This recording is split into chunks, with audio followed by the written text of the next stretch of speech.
Commerce students, welcome to commerce classes by Mahak Tiwari. और आज हम लोग जो है अपने प्रिंसिपल्स ऑफ मैनेजमेंट का लास्ट पार्ट करके यानी 14 फ्योल के प्रिंसिपल्स पढ़ के हमारा ये चैप्टर पूरा कंप्लीट हो जाएगा।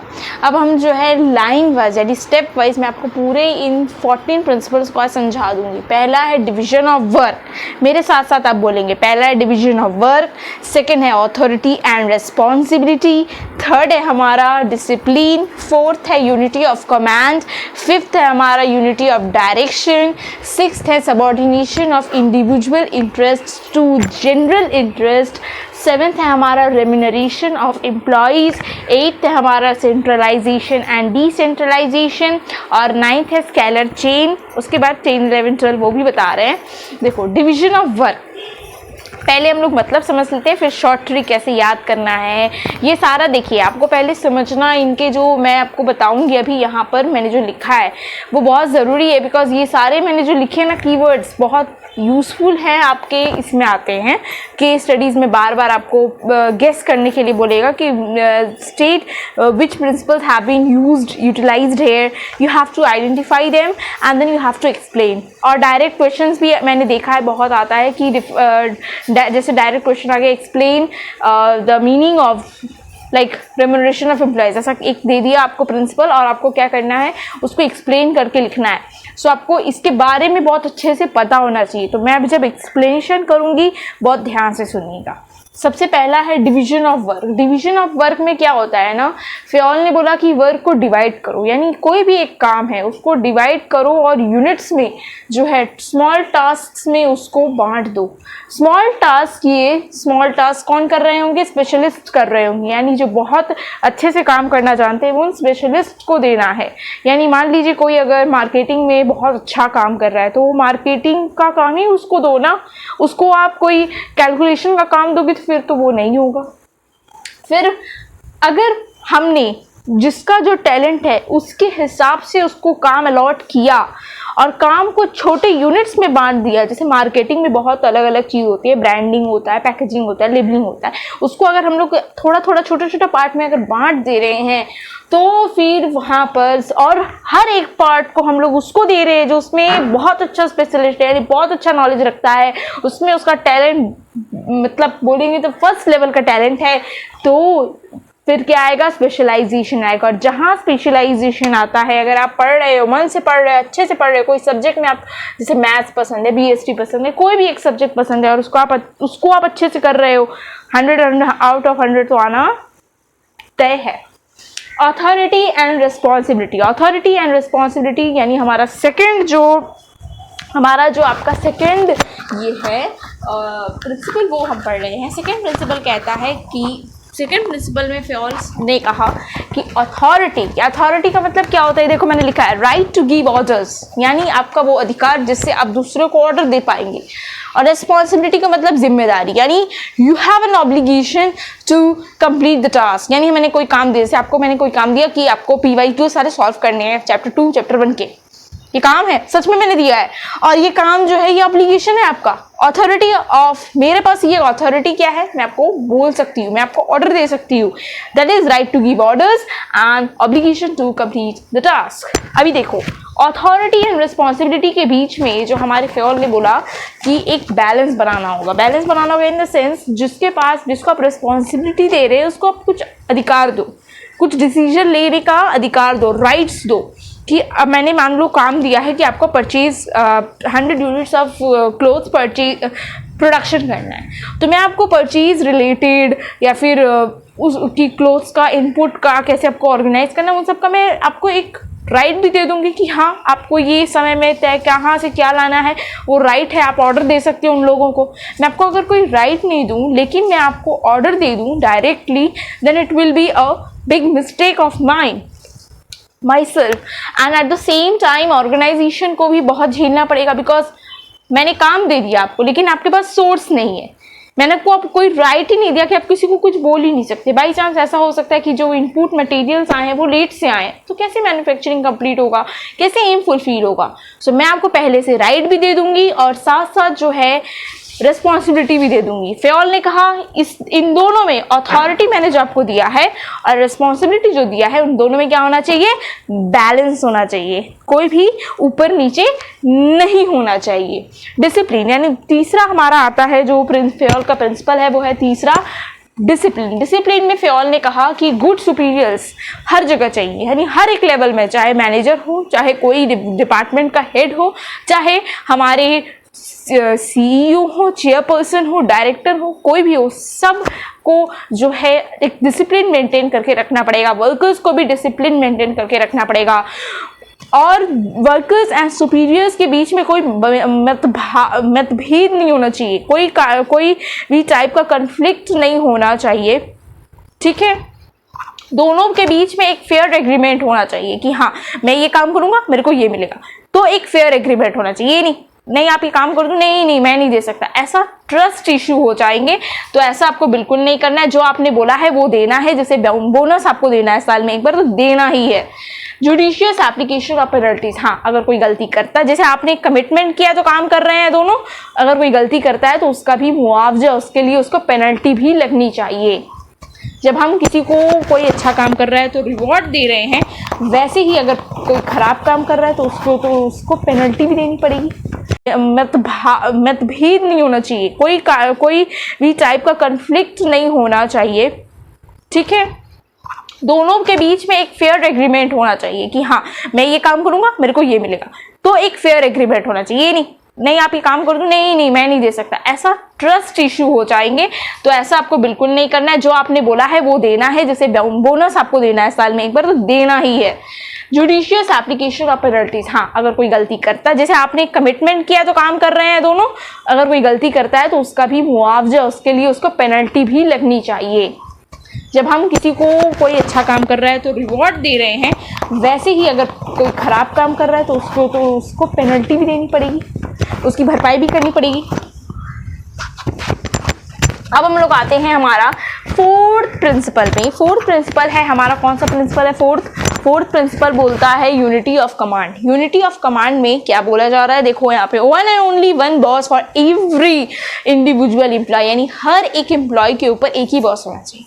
अगर एक इंसान दो उसके टीचर होंगे, जैसे कोई भी एक सब्जेक्ट आप पढ़ रहे हो तो आप एक ही टीचर रखो, वेट बहुत इनफ है।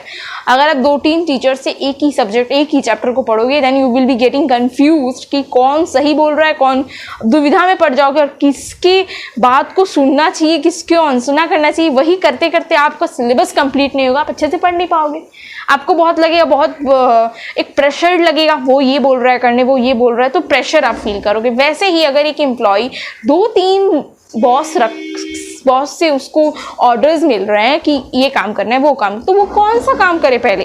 कोई आपको चैप्टर ये पढ़ा रहा है, कोई चैप्टर ये पढ़ा, आप कौन सा पहले पढ़ो, आप you will be getting confuse and confuse हो जाने की वजह से काम सही से नहीं होगा, काम समय पे पूरा भी नहीं होगा। Unity of direction, unity of direction बताती है कि हमें each group of activities having same objective must have one head and one plan, यानी जो ग्रुप का सेम एम है और साथ साथ सेम ऑब्जेक्टिव है, उसका एक ही हेड होना चाहिए, यानी हेड एक हो, प्लान भी एक हो। मान लीजिए मार्केटिंग अगर डिपार्टमेंट है, एक उसका हेड हो, एक ही लीडर हो उसका, और साथ साथ एक प्लान बना के कि मार्केटिंग में हम लोग को इस स्टेट्स में हमें अपना जो है ब्रांडिंग करना है हमें, तो एक एम है, एक एम यानी एक डिपार्टमेंट का एक एम और एक ही head. Subordination of individual interest to general interest, subordination of individual interest to general interest, यानी इंटरेस्ट ऑफ ऑर्गेनाइजेशन को बड़ा दिखाना है इंडिविजुअल इंटरेस्ट से, यानी अपने इंटरेस्ट को मैनेजर को ऐसा बनाना है, इस तरीके से मोटिवेट करना है, इस तरीके से जो है वर्कर्स का, एम्प्लॉयज़ का ट्रस्ट जीतना है कि वो अपने इंटरेस्ट, इंडिविजुअल्स अपने इंटरेस्ट से ज़्यादा ऑर्गेनाइजेशन के इंटरेस्ट को महत्व दे, ऑर्गेनाइजेशन का पहले वो काम कंप्लीट करे, फिर वो अपने बारे में सोचे। ऐसा करना है, ऐसा उनको दिल जीतना है। ऐसे थोड़ी ना करेंगे, लड़ाई झगड़ा करने से वो आपका काम कर देंगे। प्यार से जीतना है, प्यार से, एक अच्छा उनके भी बातों को सुनना है, उनके सजेशंस को लेना है। बहुत अभी ऐसे हैं हमारे, सारे आएंगे अभी, कुछ 5-6 बचे, 5 बचे और 5 प्रिंसिपल्स हैं। रेम्यूनरेशन ऑफ एम्प्लॉय इसी पार्ट में कंप्लीट होगा। Remuneration of employees, remuneration of employees देखो शुड बी पेड, यानी एम्प्लॉयज को फेयर वेज मिलना चाहिए, ऐसा मिलना चाहिए कि जिससे वो अपना एक अच्छा जिंदगी जी सके, सब कुछ बेसिक कम्युनिटीज ऑफ लाइफ, एक अच्छा जो लाइफ वो जीना चाहते हैं वो जी पाए। ऐसा नहीं कि उनको खाना नहीं मिल रहा है, रहने का नहीं मिल रहा है, कपड़ा नहीं पहन पा रहे हैं, नो, इस तरीके से गरीबी वाली जीवन जीने के लिए उनको मजबूर मत करो। You have to give them कि जितना आप महंगाई है उस हिसाब से उनको सैलरी भी मिलना चाहिए, जिससे वो महंगाई हो चाहे इन्फ्लेशन हो चाहे डिफ्लेशन हो, पढ़ा है ना आपने इकोनॉमिक्स में, इन्फ्लेशन हो चाहे डिफ्लेशन हो, उसमें अपना ज़िंदगी जी पाए। Wages should be with in paying, company को ये सोच के भी पेमेंट करना है कि अब एम्प्लॉयज़ को भी ये सोचना चाहिए कि प्रेशर ना बनाए कंपनी पर कि हमें इतना दो, बिकॉज कंपनी भी उतना ही दे पाएगी ना जितना उसका विद इन पेइंग कैपेसिटी है, वो पेबल है, वो जितना कमा रही उतनी उसी में से देगी ना, वो अपना लॉस करवा के कैसे दे दे। 8 नंबर, दोनों को समझना होगा, दोनों, जब भी कंपनी की बात आ रही है सिर्फ सुपीरियर्स ही नहीं समझेंगे, वर्कर्स भी समझेंगे, और सिर्फ वर्कर्स ही नहीं समझेंगे, सुपीरियर्स को भी समझना पड़ेगा। सेंट्रलाइजेशन एंड डिसेंट्रलाइजेशन, सेंट्रलाइजेशन का मतलब होता है कि पावर जो है एक के हाथ में है, जैसे चाइना में जो हमारे प्रेसिडेंट हैं, वो प्रेसिडेंट है ना वहाँ का, उसी के हाथ में सारा पावर है, डिक्टेटरशिप जिसको बोलते हैं। Decision making power is only in the hands of top level.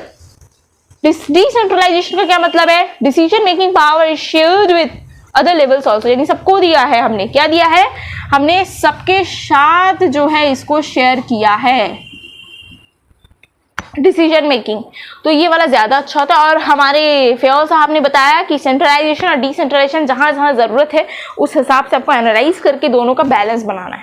ये पूरा डिसेंट्रलाइजेशन या पूरा सेंट्रलाइजेशन खराब है, दोनों को इक्वली यूज़ करो ऑर्गेनाइजेशन को ग्रो करने के लिए। स्केलो चेन क्या बताता है? Organisation should have a chain of authority that runs from top to bottom, runs from top to bottom, यानी ABCD, यहाँ से बात चलेगी, यहाँ से बात चलेगी, उल्टा यहाँ, या फिर ऐसा हो सकता है यहाँ से यहाँ बात चलेगी, लेकिन कोई भी बीच में बात नहीं करेगा। बट इमरजेंसी अगर हो रही है तो इमरजेंसी में ऊपर नीचे क्रॉस नहीं बात करेंगे, जो सेम लेवल के एम्प्लॉयज है वो लोग एक साथ एक दूसरे से बात करेंगे, और उसको हम लोग बोलते हैं गैंग प्लैंक। गैंग प्लैंक बहुत इंपॉर्टेंट है। क्यों इंपॉर्टेंट है? बिकॉज गैंग प्लैंक आपका MCQ में पूछा जा सकता है इसके बारे में। Have you understand this? अभी और भी पढ़ाते हैं। अब हम लोग जो है यहाँ पर हमारा जो 10, 11, 12, 13, 14 यानी जो 5 प्रिंसिपल्स और बचे हुए थे वो भी कवर करने वाले हैं। देखो 10 नंबर वाला है ऑर्डर, 11 नंबर है इक्विटी, 4 नंबर है 12 नंबर है तुम्हारा 12 नंबर है स्टेबिलिटी ऑफ पर्सनल, 13 नंबर है हमारा initiative, 14 and the last principle is esprit de corps. E silent होगा बेटा, स्प्रिट डी कॉर्प्स होगा। एंड फिर हम लोग फेयोल एंड टेलर का जो डिफरेंस है बहुत बार मतलब पूछा तो जाता नहीं है, मैंने देखा नहीं है, बट यस हम लोग करके चलेंगे because everything is important, we can't miss anything. और इससे आपको एक परसेप्शन बन जाएगा कि क्या क्या चीज़ें अलग है, आपको थ्योरी समझने में बहुत हेल्प करेगा। अभी हम लोग आते हैं ऑर्डर में। प्रिंसिपल ऑफ ऑर्डर बोलता है कि रिसोर्सेस का मतलब तो पहले ही से आपको पता होगा, बोलो पीपल एंड मटीरियल्स जो हैं वो उसको हमें सुटेबल प्लेसेस में रखना है, ठीक से जगह पे रखना है। यानी अगर मान लो सुबह से काम शुरू हो रहा है तो कहाँ पर किसका जगह है वो सूटेबल जगह पे रखना है। आप अगर कोई भी चीज़ छोड़ के जा रहे हो, आप पहले जाते वक्त ही उसको ठीक ठाक करके रख दो, क्योंकि सुबह जब शुरू होगा काम आपको फिर चीज़ों के लिए इधर उधर भटकनी नहीं पड़ेगी। बिकॉज अगर हम इधर उधर भागेंगे तो फिर हम काम कैसे करेंगे, हमारा टाइम कितना वेस्ट होगा। तो इन टाइम को वेस्ट करने के लिए, वेस्ट ना हो, इन वेस्टफुल टाइम्स को कट करने के लिए, प्रोडक्टिविटी बनाने के लिए चीज़ों को एक साथ एक जगह रखो ताकि इफिशिएंसी बढ़े और जो ऑर्गेनाइजेशन का ग्रोथ है वो रफ्तार से हो। फिर आते हैं प्रिंसिपल ऑफ इक्विटी बताता है कि मैनेजर्स को चाहे कोई भी हो, रिलीजियन, कास्ट, इन सब के बेसिस पे अपने वर्कर्स को ट्रीट नहीं करना चाहिए। उनको काइंडलीनेस यानी अच्छे तरीके से और जस्टिस यानी सब बराबर हैं उस तरीके से वर्कर्स को, हमारे जो वर्कर्स है उनको ट्रीट करना चाहिए। उनको कभी भी ऐसा फील ना होना चाहिए इन्फीरियरिटी का कि हमें इसके बेसिस में, हमारे रिलीजन, कास्ट, कलर, रेस के बेसिस पर या फिर सेक्स के बेसिस पर हमें नीचा दिखाया जा रहा है।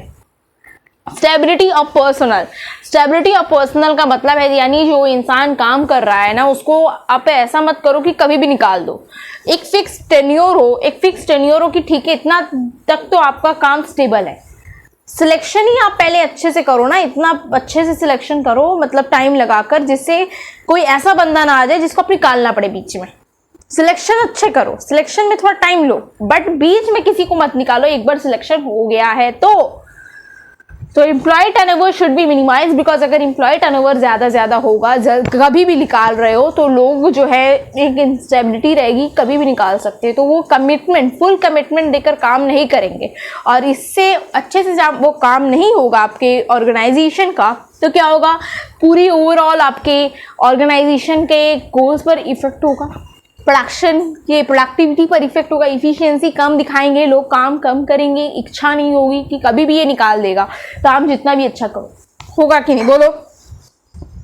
इनिशिएटिव मतलब हमारा जो कंपनी है उसको वर्कर्स का सजेशन लेना पड़ेगा, यानी वर्कर्स को भी ऐसा लगना चाहिए अच्छा ये हमारे नॉलेज की कदर कर रहे हैं। ऐसा नहीं है कि जो है हम अपना सिर्फ सुनाएंगे, नहीं, उनकी भी बातें सुननी पड़ेंगी आपको। स्प्रिट डी कॉप्स क्या बोलता है, promotion of team spirit and mutual trust among employees, यानी हमारे जो एम्प्लॉयज हैं उनके बीच, उनके मन में हमें एक विश्वास पैदा करनी पड़ेगी और हमें बताना पड़ेगा कि सिर्फ हम ही काम नहीं कर रहे हैं, you have to replace I with we. यानी मैनेजर्स बोलेंगे हर समय कि मैं काम कर रहा हूँ, नहीं, बोलो उनको, जाकर बोलो वर्कर्स को लेकर कि अगर कोई भी अच्छा काम हो जा रहा है, कोई भी गोल अचीव हो जा रही है, तो बोलो हम लोग ने मिलकर किया है। तो वो लोग को भी लगेगा कि हाँ हमारे भी काम को एक इज्जत मिली है, तो एक साथ एकजुट करके काम करेंगे। यूनिटी में बहुत ज़्यादा पावर होती है, तो बचपन से सुनते आए हो आप। फेओल वर्सेस टेलर, डिफरेंस क्या है? देखो, फेओल ने हर समय जो है टॉप लेवल यानी मैनेजर्स के बारे में बात की, प्रोडक्ट मैनेजर के बारे में बात की है। टेलर तो आप पढ़ चुके होंगे, मैंने पढ़ाया है, लोअर लेवल मैनेजमेंट, सिर्फ वर्कर्स के बारे में बात की कि वर्कर्स को ऑब्जर्व करो। अभी देखो, इनको हम लोग बोलते हैं फादर ऑफ जनरल मैनेजमेंट। इन्होंने जनरली मैनेजमेंट दिया है, लेकिन उन्होंने सिर्फ साइंटिफिक बातें की हैं, यानी साइंटिफिक बातें, वो बातें जो उन्होंने ऑब्जर्वेशन एंड एक्सपेरिमेंटेशन से लाई, इन्होंने पर्सनल एक्सपीरियंस से लाई, यानी फेओल पर्सनल एक्सपीरियंस पे लाया है इन्होंने, जब जो कुछ भी प्रिंसिपल्स बनाया है। टेलर ने सब ऑब्जर्वेशन एंड एक्सपेरिमेंटेशन के दम पर बनाया है। फेओल क्या थे? फेओल एक प्रैक्टिशनर थे, प्रैक्टिस उन्होंने किया है, उन्होंने जैसे से अपने चीज़ों में लाए हैं नई नई चीज़ें, वैसे वैसे एक एक प्रिंसिपल्स बनाए। लेकिन टेलर एक साइंटिस्ट, जो साइंटिस्ट ऑब्जर्वेशन एंड एक्सपेरिमेंटेशन के बगैर काम नहीं करते। और एक चीज़ बोलना है, लास्ट चीज़ बेटा, नोट्स टेलीग्राम चैनल पर अवेलेबल हैं, आप जाकर इसके जितने नोट्स हैं आप सारे ले लो, कीवर्ड्स इसके लो, लिखो, लर्न करो, and then you go and directly solve case studies फिर बनेंगे आपसे, आप डरोगे नहीं केस स्टडीज में अगर कीवर्ड्स यूज करोगे मेरे नोट्स का। और हाँ, शेयर करो अपने दोस्तों से कि अगर डाउट है तो मेरे आप टेलीग्राम चैनल हो या फिर जो है मैंने ईमेल आईडी भी दे रखा है, वहाँ पर भी आप मेल भेज सकते हो। कोई भी डाउट है, कुछ भी प्रॉब्लम है, वीडियो किस पर चाहिए वो आप बता सकते हो। और साथ ही साथ आप कमेंट सेक्शन पे सारे डाउट्स लिखो, मैं सॉल्व करूँगी, मेरा जो है मैं करूँगी, ऑब्वियसली करूँगी।